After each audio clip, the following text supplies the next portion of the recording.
أعوذ بالله من الشيطان الرجيم. أعوذ بالله من الشيطان الرجيم. بسم الله الرحمن الرحيم. إن هذا القرآن يهدي للتي هي أقوم ويبشر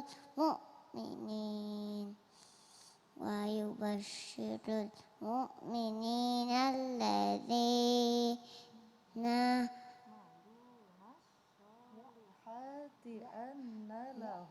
أن لهم أجرا كبيرا.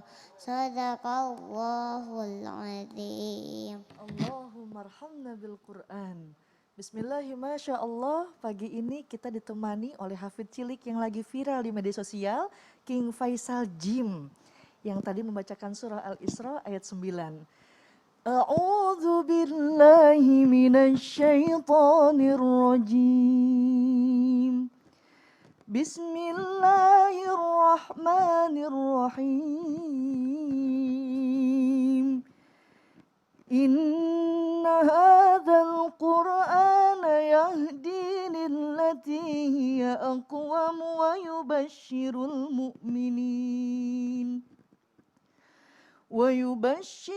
mu'minin alladzina ya'maluna as-salihati anna lahum ajran kabira. Sungguh Al-Quran ini memberi petunjuk ke jalan yang paling lurus dan memberi kabar gembira kepada orang yang mukmin yang mengerjakan kebaikan bahwa mereka akan mendapat pahala yang besar. Imam At-Tabari dalam tafsirnya mengatakan Al-Quran diturunkan kepada Nabi Muhammad SAW untuk dijadikan pedoman, untuk dijadikan petunjuk. Bagi siapa? Bagi orang yang mau mendapatkan petunjuk, bagi orang yang mau mendapatkan pedoman ke jalan yang lurus. Dalam ayat ini, jalan lurus yang dimaksud adalah agama Islam yang berkeyakinan tauhid kepada Allah, tiada Tuhan selain Allah. Yang kedua, dalam ayat ini dikatakan akan diberikan kabar gembira kepada orang mukmin yang mengerjakan amal kebaikan, yang mengikuti perintah Allah, yang menjauhi larangan Allah. Apa kabar gembira itu? Yaitu merupakan pahala yang berlimpah ruah, pahala yang besar. Kapan akan mendapatkan pahala? Kelak nanti di yaumil akhir. Dan yang ketiga, Al-Quran adalah peringatan bagi orang-orang yang tidak mau mempercayai adanya hari pembalasan, bagi orang-orang yang tidak mempercayai adanya pahala dan siksa. Oleh karenanya Al-Quran adalah firman yang Allah turunkan kepada kita sebagai umat manusia. Oleh karenanya jamaah, Islam itu indah akan membahas Al-Quran adalah pedoman, bukan pajangan. A'udzubillahi minasyaitonirrajim. Bismillahirrahmanirrahim. Assalamualaikum warahmatullahi wabarakatuh. Waalaikumsalam warahmatullahi wabarakatuh. Jamaah, oh jamaah, alhamdulillah, alhamdulillah, alhamdulillahi rabbil alamin. Allahumma salli ala Sayyidina Muhammad wa ala ali Sayyidina Muhammad. Nah, buat jamaah yang ada di rumah yang dirahmati Allah, yang sedang menyaksikan Islam itu indah ya, mungkin dari kita ini pasti punya yang namanya Al-Quran. Benar atau benar? Di rumah banyak apa sedikit? Banyak ya. Nah, Masya Allah, alhamdulillah ya, kalau punya Al-Quran banyak di rumah senang banget, pasti bagus. Coba masalahnya itu Quran dibaca apa dipajang? Coba ayo lihat Qurannya lagi, udah mulai debuan belum? Astagfirullahaladzim, na'udzubillah min zalik ya. Banyak orang nyimpen banyak Al-Quran tapi mirisnya cuma buat jadiin pajangan doang ya, karena jarang dibaca. Nah, gimana nih caranya mengubah pola pikir kita agar Al-Quran yang tadinya jarang kita baca ya, bahkan cuma dijadikan pajangan aja ya, bahkan kita bisa ganti nih pola hidupnya nih atau mungkin pola pikirnya. Jadi bisa kita gunakan sebagai pedoman dalam menjalani hidup. Kalau orang main game, ini dia cheatnya katanya. Oh, chipnya. Cheatnya. caranya semuanya ada di situ semua nih, cara gampangnya. Kalau anu peta. Nah, hari ini nih kita bahas sama-sama tentang tema yang luar biasa. Di Islam itu indah, temanya adalah Al-Quran itu pedoman, bukan pajangan. Nah sekarang kita mau lihat sebuah tayangan terlebih dahulu ya. Ada parodi nih buat jamaah Islam itu indah ya. Seorang yang mengaji dengan merdu menggunakan Al-Quran. Ini dia tayangannya. Sesuai aplikasi ya Mbak? Iya, iya. Mas maaf, Iya. ini siapa ya? Oh iya, maaf ini temen aku, kan dia ikut sampai depan doang.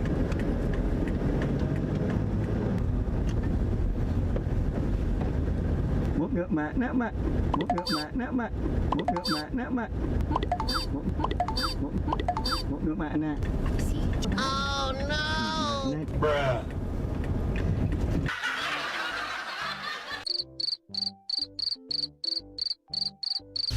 2,000 years later. أعوذ بالله من الشيطان الرجيم بسم الله الرحمن الرحيم الحمد لله رب العالمين الرحمن الرحيم مالك يوم الدين. Iya ini Masya Allah ya luar biasa ya suaranya bagus banget ya. Ini buat Habib nih Bib nih zaman sekarang ini zaman yang udah serba canggih ya. Jadi kalau kita ngikutin perkembangan teknologi nih yang makin maju, salah satunya yang bisa kita untungkan adalah kalau dulu ya mungkin kalau kita membaca Al-Quran itu harus pegang mushafnya biasanya. Betul. Ya kalau nggak penghafal Quran ya mau kita nih baca pegang mushafnya. Kalau sekarang ini kan udah ada HP dan gawainya lain nih ya kan kalau kita bicara masalah itu. Nah pertanyaannya apakah pahalanya ini sama atau enggak Bib? Atau malah beda? Karena kalau dulu kan orang harus megang mushafnya, lebih afdol mana nih? Megang mushaf atau bisa dengan Al-Quran juga gitu. Baik. Cuma di HP bagaimana penjelasannya? Mohon izin. Silakan Bib. Izin Ustaz Maulana, Mas Fadli, Ustazah semuanya. Jim. Assalamualaikum warahmatullahi wabarakatuh. Waalaikumsalam warahmatullahi wabarakatuh. Alhamdulillahi rabbil alamin wa sallallahu wasallama ala abdihil mustafa al-amin sayyidina Muhammadin nurillahil mubin al-hadi ila suratihil mustaqim dhil khuluqil azim nahjil qawim. Allahumma salli wa sallim wa barik alaihi wa ala alihi wa sahbihi wa man sara fi darbih amma ba'd. Alhamdulillah. Puji syukur kepada Allah Subhanahu wa taala atas segala nikmat yang diberikan oleh Allah Subhanahu wa taala, petunjuk buat kita, diturunkan ayat-ayat Allah Subhanahu wa taala jalla jalaluhu wa ta'ala azamatuh. Sebelum kita bahas artinya bagaimana ainal afdal, mana yang lebih afdal, membaca Al-Qur'an dengan memegang mushafnya atau dengan HP. Pertama, kita lihat dulu konteks daripada Al-Quran tersebut yang dimuliakan oleh Allah Subhanahu wa taala. Sampai dikatakan oleh Allah Subhanahu wa taala alif lam mim dzalikal kitab la raiba fi. Artinya dzalikal kitab. Allah Subhanahu wa taala dengan memuliakan Al-Quran, Allah katakan dzalikal kitab. Kenapa pakainya dzalika bukan hadza atau dikatakan kenapa dipakainya di sana bukan di sini kalimatnya. Kan dzalikal kitab itu kitab, artinya itu Al-Qur'an ya. Kenapa bukan hadza? Kenapa bukan ini kitab? Maka hikmah daripada kalimat dzalika itu menunjukkan bahwa Al-Qur'an ini tinggi, dzalika itu ke sana jauh tinggi. Artinya dalam kalimat membedakan dzalika sama hadza saja dalam ilmu tafsir itu mengatakan karena kemuliaan, kehebatan, keunggulan daripada ayat Allah Subhanahu wa taala jalla jalaluhu wa ta'ala azamatuh. Makanya Sayyidina Utsman Ibnu Affan beliau mengatakan lau tahurat qulubuna ma sabi'at min kalamillah. Kata Sayyidina Utsman Ibnu Affan beliau mengatakan kalau hati kita bagus, kalau hati kita bersih, Al-Quran bukan hanya pajangan. Kan begitu. Kalau hati kita bagus, kalau hati kita bersih, masa bi'at min kalamillah, kita tidak akan pernah bosan-bosan membaca perkataan Allah Subhanahu wa taala. Tidak akan pernah lupa dengan perkataan Allah Subhanahu wa taala jalla jalaluhu wa ta'ala azamatuh.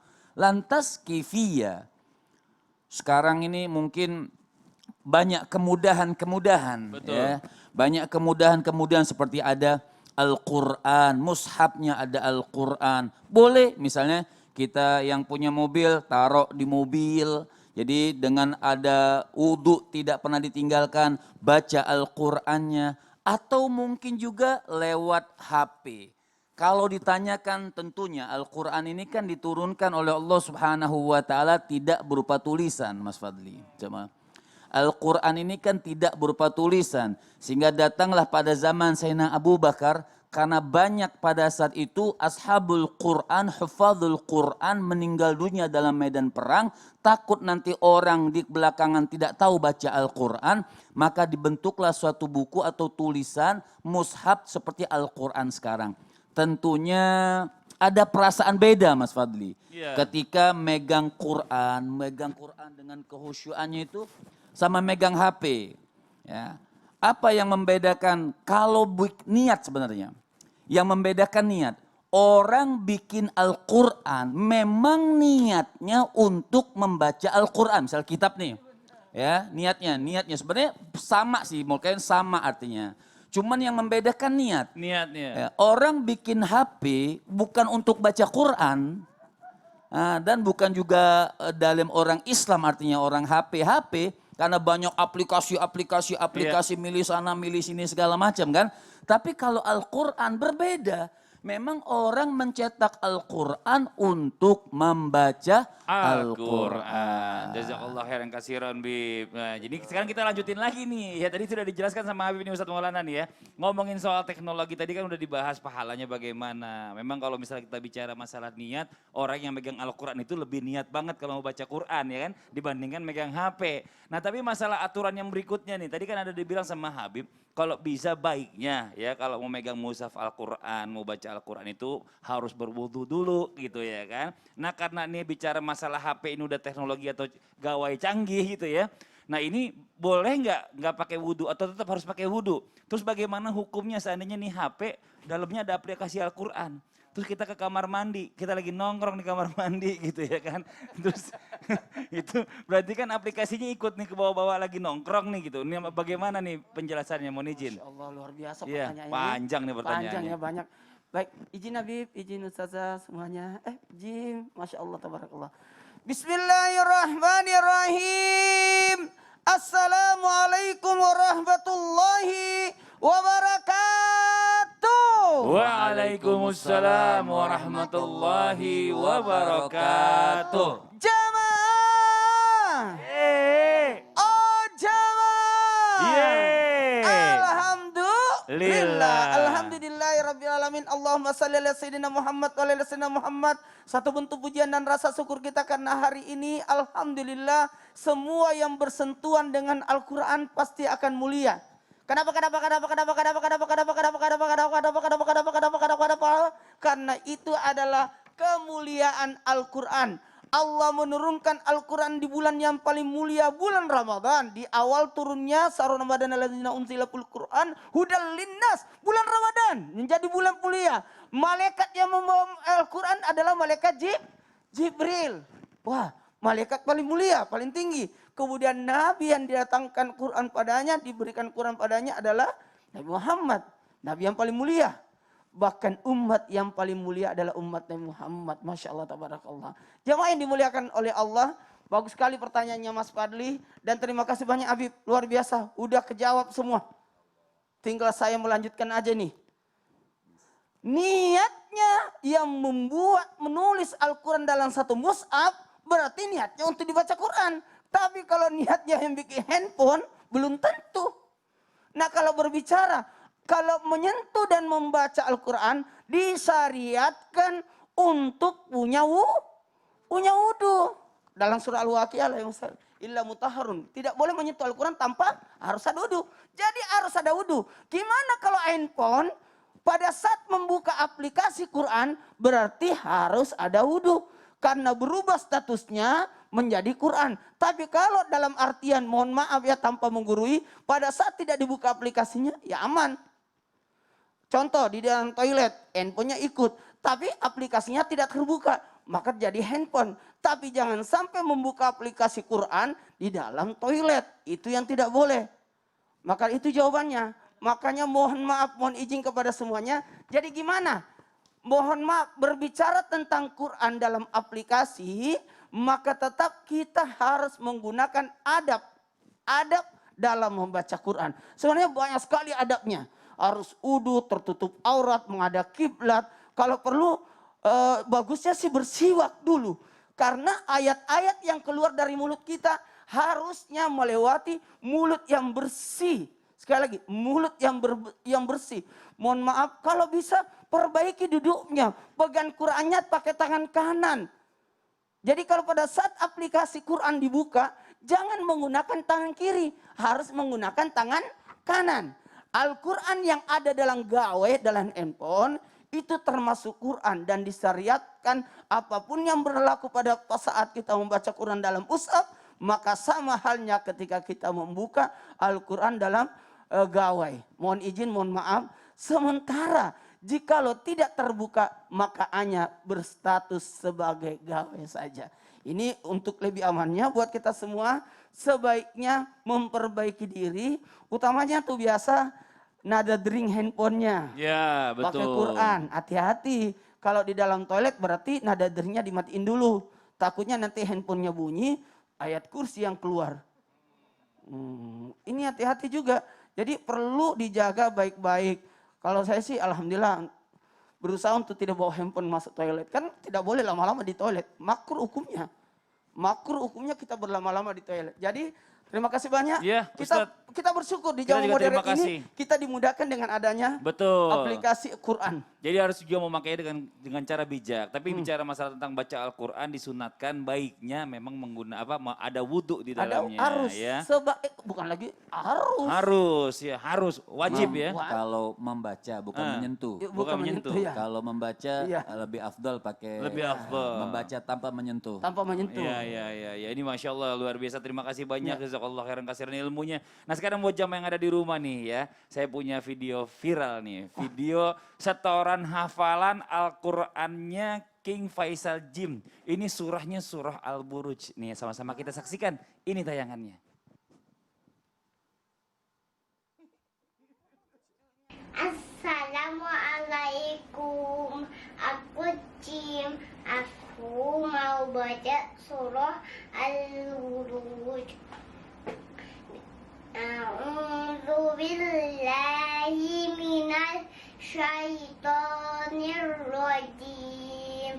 Bismillahirrahmanirrahim. Wassama'i dzatil buruj wal yaumil maw'ud wa syahidin wa mashhud. Qutila ashabul ukhdud annari dzatil waqud. Masya Allah. Dan alhamdulillah hari ini buat jamaah Islam itu indah kita kedatangan Jim di sini. Pecinya sama nih, bener orangnya berarti asli. Assalamualaikum Jim. Ini pecinya sama. Lihat sini, lihat aku, kamu malah ngeliat gambarnya dia doang. Assalamualaikum. Oh, dari dalam mic-nya bener. Nah ini nih, saya mau nanya nih sama bundanya nih ya. Ini Jim ini dari umur berapa sih belajar Al-Quran ini mulai menghafalnya? Kalau boleh tahu Bunda? Dari usia 2 tahun. Dari usia 2 tahun. Yang ngajarin siapa Jim? Bunda atau ayah Jim?